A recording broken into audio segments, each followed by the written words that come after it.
I'm not really going to talk about Brainient today. I'm going to talk more about the video advertising market and where I think the video advertising market is going. But before that, I'm afraid I have some bad news. Number one, I'm the only thing that stands between you and your coffee break. So I'll try to be short and I'll try to be as entertaining as I can. Number two, I don't know how to use this remote. Number two, you know those video ads that you see whenever you try to watch your favorite show online? Well, bad news, they're not going anywhere. And you know those annoying overlays on YouTube that you're always trying to close it and you don't really manage and you click on it and it sends you to some site? Well, they're not going anywhere either. Sorry about that. However, there is hope. And, you know, Adriana Lima is not our hope, although I'm sure that if she appeared in an ad, we'd all watch it. But at Brainient in the past year, in the past couple of years, we've tried to understand what the video market, what the main problems in the video market are, and try to solve them. And we realized three things mainly. Number one, I'd like you to look at the ad that's going to follow after this, and let me know if you would like to skip it by raising your hand. All right? So let's do this. How do I feel about my period? Right? Everybody. I will. Now look at this one. I'd like to tell you if you'd like to skip this one now. No hands, right? I don't see any hands. You know why you don't want to skip this one? Because, you know, beautiful girls, legs, virgin, and so on, it's relevant, right? So that's item number one. That's what we realized is the number one thing people want when watching video advertising. But then we went back and said, well, it's not just that, right? It has to be something else. And we discovered item number two. And before I talk to you about item number two, I'd like to talk to you about two simple words that I heard a couple of weeks ago when I was I arrived in a hotel in Milan, and it was my first time there. I had never met the people there, but I went in. I went in front of the concierge, and he was like, "Hello, Mr. Gall." And I looked at him, and I was like, how does he know my name? And how did that happen? So I started talking to them, and I realized that they Google every single person that goes to the hotel. They find out if they have a picture online and such. If they do, they print it, ask their people to memorize the faces. This way, when people come in, the experience feels very personalized. And what we realized with video advertising is that that's very true. So for example, if Paddy goes online and looks at a product on a fashion site, and what we do at Brainient is whenever he does that, we know, and we try to follow him online. We then serve him a personalized video ad whenever he watches a video on our network with an ad that is personalized for him. So he's like, okay, I looked at that t-shirt online, looks familiar, maybe I want to find out more. And this generates amazing results for our clients. And the second thing is personalization. And so far the results have been great for the clients we've worked with. If the average click-through rate, so the number of people that watch an ad and click on it is about 1% in the market, we generate 3%. And our conversion rate is double of the average in the market. So personalization really, really works. Now, number three, so ads are personalized. Now, number three is quite interesting, and it's actually how we started with Brainient. And before I do that, I'd like to tell you a little story about a friend of mine who has a 7-year-old girl. And for Christmas, he bought her an iPad. And she started downloading apps, tapping away, watching videos and movies and so on. And one day, she came to him crying, saying, "Dad, I think my iPad's broken because I can't click on this character to find out his name." And you know, she expected video to be interactive, and it wasn't.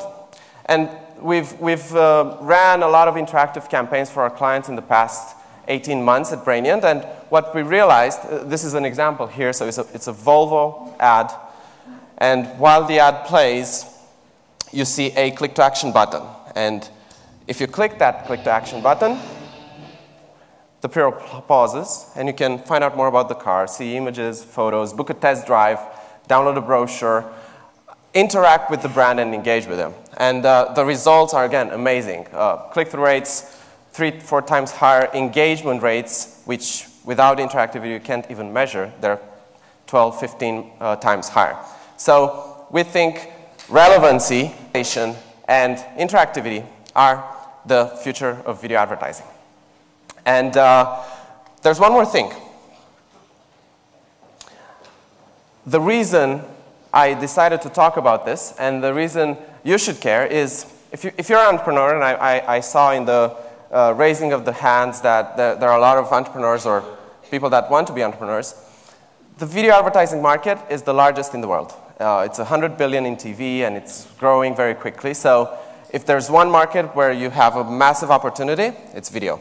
And that's where it's heading, so you could do something about it. Secondly, if you're an advertiser and you want to increase your brand awareness while generating tons of results, then video's for you. And these are the 3 things you need to do, or you can just call us. And there's one more thing. Going back to where I started, I know I've taken a bit of your time, and that you know, you want to have your coffees, and I really don't want to stand between you and the coffee, especially because I understand that the definition of coffee in Ireland is this. Thank you very much. Okay. Time for questions? So before the toilet break, we have a little time for questions. If anybody's got any questions, just raise your hand, and we'll try and get through them. Emmy, I just have a question to begin. Yes. So you're 25 years of age. Yep. You're on your 3rd company. Yeah. I'm sure it's been difficult sometimes. It has. Being so young. So can you give me some examples of some things you'll do? I'll just give you one anecdote. So I met an entrepreneur in the Valley, and he was 16 when he started his first company. And he found it very difficult, so he created a fictitious 35-year-old co-founder who never showed up to meetings. That's a good strategy. So in my first company, I was 18 when I started. Therefore, it was very difficult for me convincing people to buy anything from me because I couldn't even grow beer, right? So what I did in order to overcome that was tried selling to people that didn't really meet me, didn't know my age. We always spoke on the phone or on Skype, never really in video because the video camera was broken. And hence, in my first business, 9% of the clients were from the US, Europe, Australia, and I was in Romania, and they had no idea what my age was. So lying about your age is a good thing initially.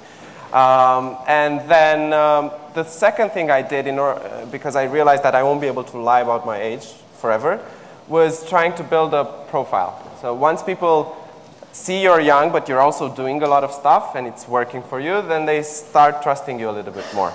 So that was what I did. Fantastic. There's just time for maybe one quick question. If there's anybody just trying to do my look through my, I think everybody's eager to get to the toilet. Yeah. I got one. Oh, there are actually a lot of solutions on the market for the kinds of things that you're doing, Emmy. How are you going to stand out against some of the big US players in interactive video advertising? Well, in interactive video, the US players are in the US. So that's our main advantage. Secondly, the US players don't really understand the European market. So that's our second advantage. And thirdly, we've been here before them, and it's in the video advertising market, once you start working with a media agency, if you don't mess it up, they continue working with you. So that's on the interactive product. On the retargeting, personalized video retargeting product, nobody's doing it, even in the US. So we're now trying to get there as well. ladies and gentlemen, Emmy Gall. Thank you. Thank you.